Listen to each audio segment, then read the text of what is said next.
So the banana key is actually right next to the exit, so they just tossed us a bone. Just have to head up and around to the exit, and then turn around. So here, here, here, and all around. And take the last exit and just go around this corner, and we're good. Super easy to memorize. Where do fish sleep?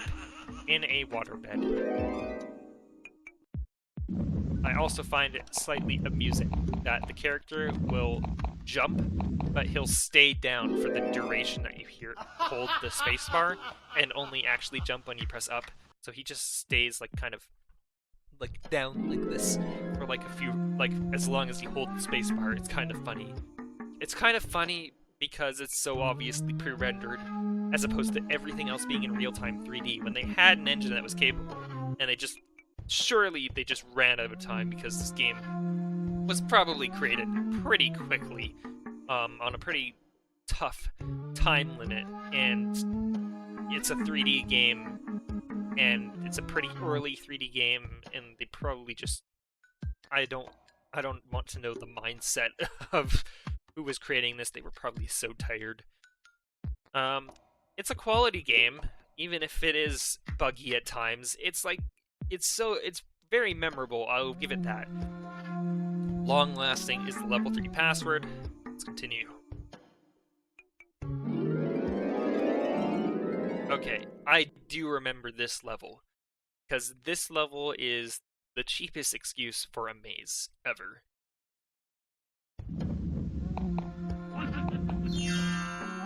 So this level, what begins with an E and ends with E? You know what? I'm not going to read jokes in this level. This level does not deserve it. This level is a bunch of panels that are next to each other along a wall. And this is basically where they just shoved the remainder of the jokes that they couldn't put in the other two mazes, and they just gave up on creating a game, and just decided, you know what? We have 2 levels, and let's just give you you know, a level where everything is just next to each other, and there's no maze.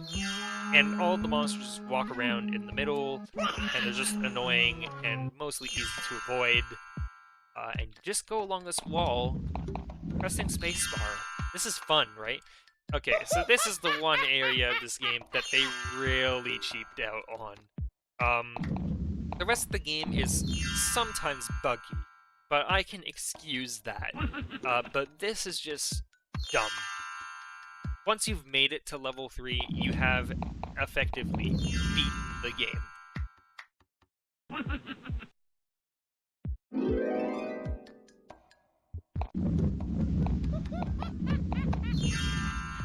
There is a monster right behind me.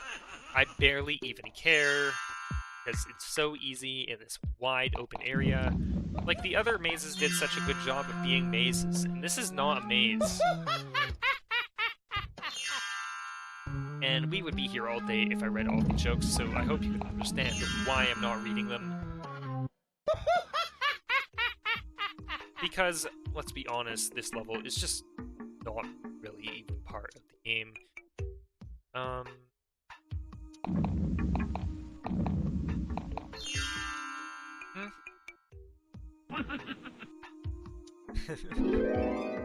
think there is like a small maze at the end of this level, if I'm recalling correctly, but I don't know, this just feels super cheap. Maybe they just didn't expect anyone to make it this far. Oh boy, that did not quite turn all the way. You can only be aligned to the north. Okay, there's the secret jumping sequence, whatever. You can only be aligned to the north, south, east, or west positions. So pressing the arrow keys kind of spins you in a direction, and most of the time it just feels perfectly natural, which is actually kind of impressive. But occasionally you will not press the key for long enough, and you'll get the camera rotating as if you're turning, but then you'll just go into the direction that you're facing before. Very primitive 3D here. But I mean, at least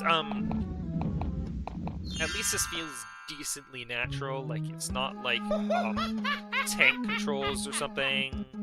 where it feels like you're fighting them all the time. And look, we have the whole map.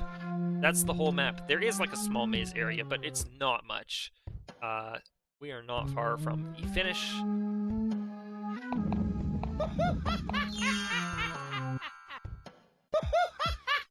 I mean, honestly, they expect anyone not to figure out that you can just go from wall to wall. Anyway, as I said, I'm pretty sure they just gave up here. They're like, we need to have 3 levels, because all games like this, it's a rule of 3. They have 3 levels, so we have to have 3 levels. But I don't want to design a 3rd level, so this is what we're gonna do. We're just gonna give up.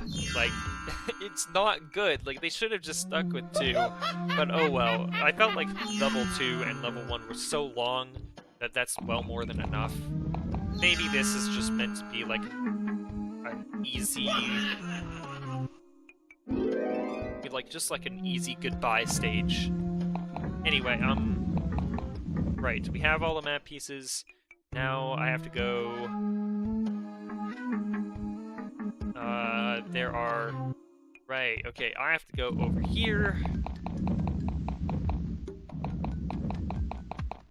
to these bridges here.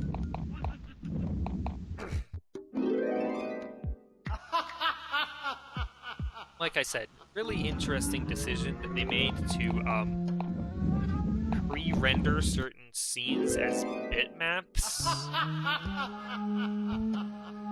Seems like a particularly odd choice to make, but they did, and it works.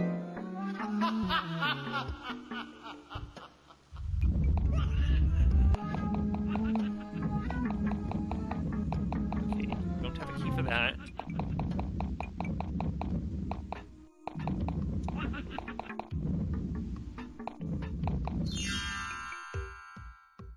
Why did the watch lose its second hand? It got mad, it got ticked off.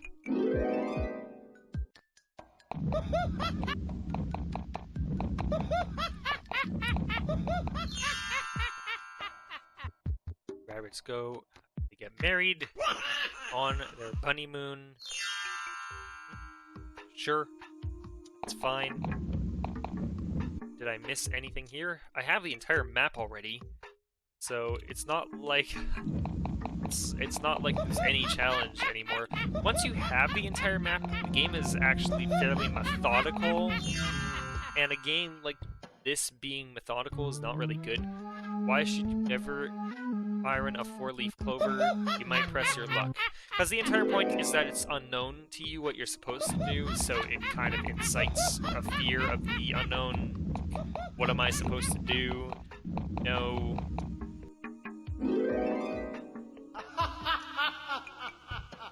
Horror games typically do not have like methodical instructions and they explain the entire set of what you're supposed to do.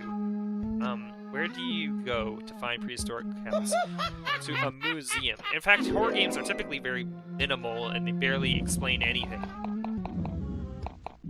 As soon as the actual horror game elements start to kick in.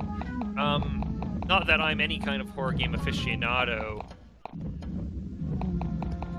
Although, honestly, I think that even with Five Nights at Freddy's being a little bit of a revival of the genre from the typical just Slender Man rehash thing, it needs to have more of a revival in that there needs to be, like, more variety in different kinds of horror games. Like, this is a problem with puzzle games like Bejeweled and Tetris as well. It's to a greater extent there, but like, if the only 2 types of horror games are Five Nights spin-off and Slenderman spin-off, you can only do so much with that.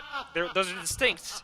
It's good that there's more than one, but there needs to be more than that in a single genre. It's more of an issue with puzzle games, though, because puzzle games, at least not puzzle adventure games. Puzzle adventure games have sort of an inherent variety, but games like Bejeweled or Tetris or whatnot all kind of revolve around the same thing. So dark blue, light green, red, purple, pink, yellow. Purple, pink, yellow is easy to remember. Dark blue, light green, red. So, dark blue, and yes, I am challenging myself to try and remember it.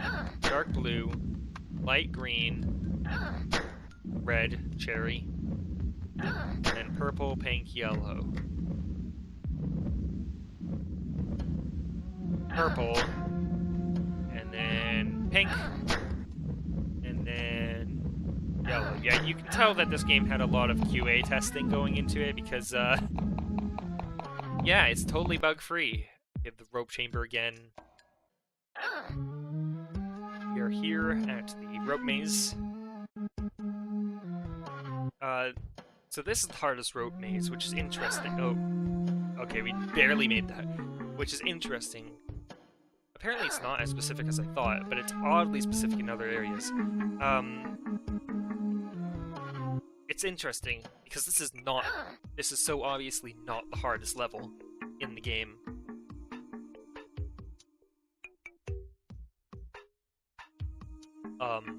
But maybe according to this, they thought it was the hardest, because, like, this is the hardest rope maze, so you'd think hardest rope maze they would have paired with the hardest level. Anyway, back to the maze.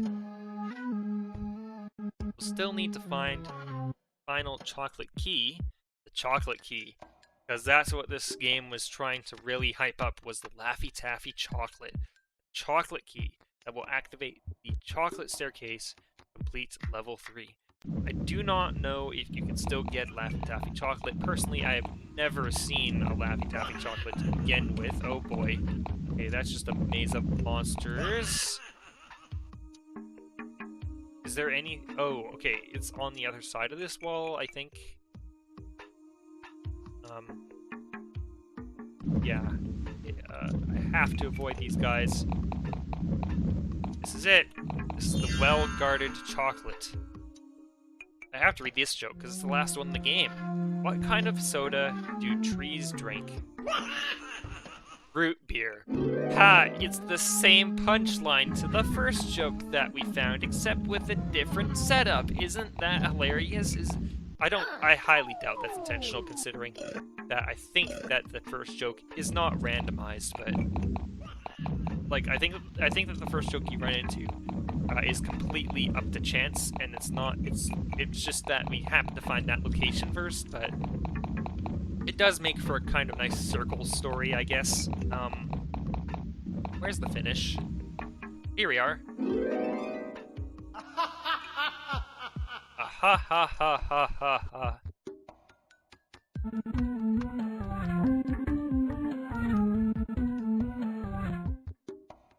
And that is what you get for winning a game. Totally worth it. This, still animation, like, barely animation, not still animation, because that's an oxymoron. This barely animation of, us and a chocolate bar jumping on the roof of this pyramid. That is the end of the game. Anyway, hope you enjoyed watching me play, Laffy Taffy 3D Pyramid. It is debatedly a horror game for children, which is weird. The only game of its kind that I know of, and this is the closest that I'm ever going to get to a horror game. Yeah, there you have it. Laffy Taffy 3D Pyramid.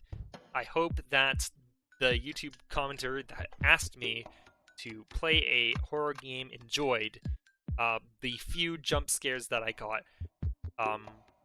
That were actually decently effective jump scares, because you can't see what's coming. Anyway, that is all for now. Thank you for watching, and see you all in the next video.